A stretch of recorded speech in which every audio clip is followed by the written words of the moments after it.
Welcome to future vision study centre Salem. இந்த வீடியோவில் unit 4 electricity and மேக்னட்டிசமில் இருந்து செல்ஃப் இண்டக்டன்ஸ்னால் என்ன அப்படின்னு தான் டிஸ்கஸ் பண்ண போகிறோம். இண்டக்டன்ஸ் அப்படிங்கிறது it's a property of inductor. Inductor அப்படிங்கிறது ஒரு காயில். ஸோ அந்த காயில் வழியாக கரண்ட் போகும்போது, கரண்ட் ஃப்ளோ ஆகும்போது எப்போல்லாம் அந்த கரண்ட்டில் சேஞ்சஸ் நடக்குதோ அப்போல்லாம் அந்த காயிலில் இஎம்எஃப் வந்து ஜென்ரேட் ஆகும். இந்த ப்ராப்பர்ட்டிக்கு பேர் தான் இண்டக்டன்ஸ். ஸோ இது இண்டக்டன்ஸ் ஆஃப் த இண்டக்டர் அப்படின்னு சொல்லுவோம். அப்போது செல்ஃப் இண்டக்டன்ஸ்னால் என்ன அப்படின்னா, ஒரு காயில் வழியாக கரண்ட் ஃப்ளோ ஆகிட்டு இருக்கும்போது அதை சுற்றி மேக்னெட்டிக் ஃபீல்ட் கிரியேட் ஆகும். இந்த மேக்னெட்டிக் ஃபீல்டு கூட எப்போவுமே மேக்னெட்டிக் ஃப்ளக்ஸ் லிங்க் ஆகிருக்கும். ஸோ எப்போல்லாம் இந்த கரண்ட்டில் சேஞ்சஸ் நடக்குதோ அப்போல்லாம் இந்த மேக்னெட்டிக் ஃப்ளக்ஸில் சேஞ்சஸ் நடக்கும்.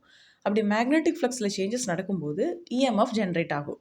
இப்படி ஜென்ரேட் ஆகிற இந்த இஎம்எஃப் கரண்ட்டில் நடக்கிற சேஞ்சஸை அப்போஸ் பண்ணும். விச் மீன்ஸ் இந்த இஎம்எஃப் ப்ரொடியூஸ் ஆகிறதுக்கு காரணமாக இருந்ததே அந்த கரண்ட் சேஞ்ச் தான். அதையே இந்த இஎம்எஃப் அப்போஸ் பண்ணும். இதை தான் லென்ஸ்லாவும் சொல்லியிருப்பாங்க. So the induced EMF always opposes the change that produced it அப்படின்னு சொல்லலாம்.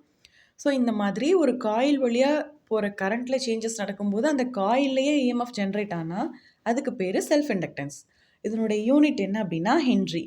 இதை எல் அப்படின்னு டினோட் பண்ணுவோம். இது அப்போசிங் இஎம்எஃப் டைப் அப்படின்னு சொல்லுவோம். ஸோ இதுக்கு ரெண்டு ஃபார்முலா இருக்குது. ஒன்று வந்து L is equal to N∅/I. N∅ flux linkage அப்படின்னு சொல்லுவோம். இன்னொரு formula L is equal to induced EMF divided by rate of change of current அப்படின்னு டினோட் பண்ணுவோம். ஸோ இந்த ரெண்டு ஃபார்முலா யூஸ் பண்ணி நம்ம ஒரு இண்டக்டர்னுடைய இண்டக்டன்ஸ் என்ன, செல்ஃப் இண்டக்டன்ஸ் என்ன அப்படிங்கிறத கேல்குலேட் பண்ண முடியும். இப்போ பார்த்த இந்த கான்செப்ட் வச்சு ஒரு கொஷின் டிஸ்கஸ் பண்ணலாம். when current in a coil increases, that is அந்த காயில் வழியாக போகிற கரண்ட்டில் சேஞ்சஸ் நடக்குதுன்னு அர்த்தம். இன்க்ரீசஸ் டிக்ரீசஸ்னால் என்ன, காயில் வழியாக போகிற கரண்ட்டில் சேஞ்சஸ் நடக்குது அப்படின்னு அர்த்தம். So when current in a coil increases, what does the self-induced EMF do according to the principle of self-inductance?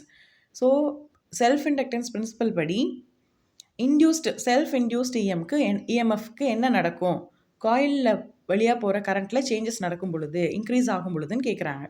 So obviously the induced EMF always opposes the change that produced it இல்லையா.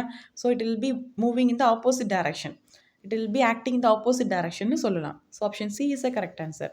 It acts in the opposite direction breaking the current rise அப்படிங்கிறது தான் correct answer. Next எந்த கான்செப்ட்லேருந்து video வேணும் அப்படிங்கிறத comment பண்ணுங்கள். Thank you.